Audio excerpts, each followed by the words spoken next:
We've been ambushed by a Sith battle fleet. The Endar Spire is under attack. Hurry up, we don't have much time.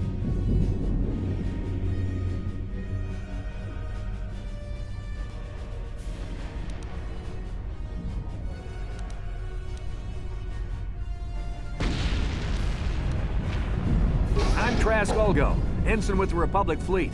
I'm your bunkmate here on the Endar Spire. We work opposite shifts. I guess that's why you haven't seen me before. Now hurry up! We have to find Bastila. We have to make sure she makes it off the ship alive.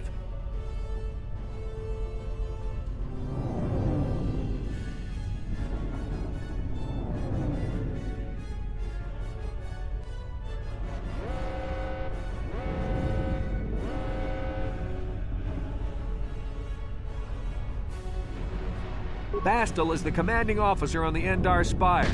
Well, not an officer, really.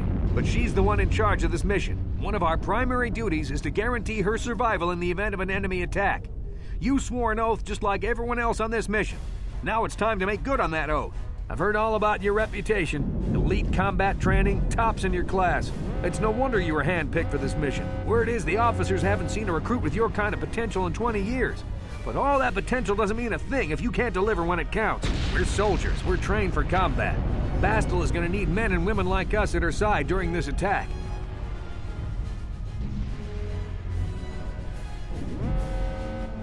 So hurry up and grab your gear. You need to suit up so we can get out of here. You can move the mouse to the edges of the screen to rotate the camera. Alternately, moving the mouse while holding down the right mouse button will rotate the camera as well.